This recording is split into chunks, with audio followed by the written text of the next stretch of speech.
안녕하세요. 경제적 자유를 꿈꾸는 투잡남입니다. 오늘은 한 가지를 선택하는 놀라운 힘에 대해서 여러분에게 전해드리고자 합니다. 최근 들어 한 가지에 집중하지 못하고 있었습니다. 아니, 이 사람은 블로그로 돈을 벌고 있네. 이 사람은 애드센스로 돈을 벌잖아. 이 사람은 전자책을. 그 사람들의 이야기를 보고 블로그를 따라하려고 했습니다.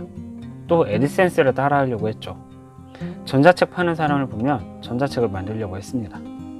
그 와중에 저는 퇴근하고 운동을 하려고 했고, 아는 분의 추천을 따라 프로그래밍을 공부하려고도 했습니다. 정말 야무진 계획을 세웠던 거죠. 아침부터 저녁까지 이것저것 해보려고 했습니다. 그래서 블로그도 망했고 강좌도 끝끝내 만들지 못했습니다. 애드센스로 돈도 못 벌었고요. 운동을 하면 피곤해서 아무것도 할 수가 없었습니다. 그러다가 책 원띵을 보고 깨달았습니다. 최소한의 것을 하는 것이 필요하다고요. 오늘은 그에 관한 이야기 3가지를 여러분에게 전해드리고자 합니다. 더 원띵에서는 사람에게는 의지력의 한계가 있다고 말합니다. 의지력이 한정적이기 때문에 집중할 수 있는 한 가지에 집중해야 한다고 하는 것이죠. 의지력은 자신의 행동을 선택하기 위한 능력을 말하는 것입니다. 우리는 매일같이 행동을 하고 그 행동을 위한 의지력을 사용하게 됩니다. 예를 들어 오전에는 시간이 있으니까 피아노 2시간, 저녁에는 운동 2시간, 끝나고 나서는 블로그와 유튜브를 하겠다고 생각을 하죠. 그런데 과연 우리는 전부 다 잘 할 수 있을까요? 절대로 전부 다 성공할 수 없습니다. 의지력은 이미 피아노 2시간과 운동 2시간으로 사라졌을 겁니다. 우리가 아는 유명한 마이클 조던, 김연아, 워렌 버핏, 그런 유명한 사람들이 성공했다고 할 수 있는 것은 그들이 한 가지에만 집중을 했기 때문입니다. 그들이 이것저것 전부 다 했다면 절대로 성공하지 못했을 겁니다. 그래서 의지력이 있음을 알고 집중할 한 가지를 우리는 선택을 해야 되는 것이죠. 두 번째는 인생에 적용이 되는 파레토 법칙입니다.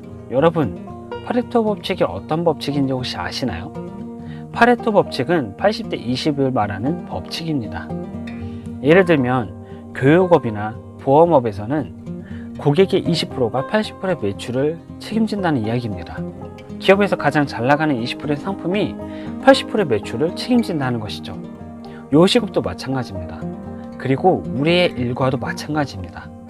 우리가 선택하는 20%가 각자의 성공을 할 수 있도록 도와주는 가장 중요한 원띵이 되는 것입니다. 저의 경우 사람들을 가르치는 강좌와 블로그 운영이 저의 매출의 80%를 책임져주는 중요한 원띵이 되는 것입니다. 그렇다면 여러분의 삶의 80%를 책임지는 그 20%는 무엇인가요? 그 20%를 찾아서 우리는 집중해야 될 것입니다. 세 번째는 사람은 모든 것을 다 잘 만들 수는 없다는 것입니다. 사람은 모든 것을 다 잘 만들 수 없습니다. 그런데 하고 있는 것들이 다 잘 됐으면 하는 심정으로 무리를 합니다. 그래서 유튜브도 만들고요, 블로그도 만들려고 하고 동시에 전자책도 만들고 싶어 합니다. 어떻게 하냐고요? 제가 그랬기 때문에 잘 압니다. 저는 유튜브도 컨텐츠도 블로그도 만들려고 했습니다. 동시에 프로그래밍도 공부하려고 했었죠. 그런데 여기저기 의지력을 분산시키다 보니까 제대로 완성되는 게 없었습니다. 모든 것을 다 잘 만들려는 욕심 때문에 하나도 만들 수가 없었던 것이죠. 그렇게 해서 제가 얻은 것은 번아웃이었습니다. 그렇게 번아웃이 되고 나서 저는 한 가지 집중하는 것이 필요하다고 생각을 하게 되었습니다. 그 후에 한 가지에 집중을 하려고 노력을 했습니다.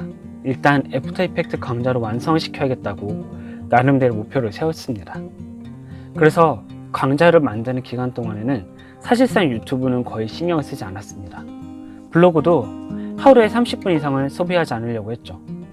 그렇게 해서 4월 초에 한 달 반 이상 질질 끌어오던 강좌를 완성시킬 수 있었습니다. 지금은 전자책도 제작해서 크몽에서 심사를 대기받고 있습니다. 더 원띵에서 말하던 한 가지의 선택을 했더니 나타난 결과였던 거죠. 이것저것 다 잘하려고 다 하려는 욕심을 가지면 우리는 실패할 수밖에 없습니다. 우리가 익히 하는 이야기가 하나가 있죠. 항아리에 손을 놓고 여러 개 바나나를 집으려는 그 원숭이 말이죠. 욕심을 부려서 원숭이는 실패하고 좌절을 하게 됩니다. 우리도 마찬가지입니다. 한꺼번에 여러 가지를 잡으려고 하니까 실패를 하게 되는 것이죠. 그렇기 때문에 여러분 자신이, 그리고 제가 무엇을 안 할 것인지 생각을 해야 하는 것입니다. 그리고 한 가지에 집중하여 우리의 인생을 성공시켜야 되는 것이죠. 여러분, 한 가지에 집중하는 여러분과 제가 됐으면 좋겠습니다. 네, 오늘의 이야기가 여러분에게 도움이 되셨다면 구독과 좋아요를 눌러주시면 저에게 아주 큰 힘이 됩니다. 그럼 여러분 다음 시간에 또 만나 뵙도록 하겠습니다. 감사합니다.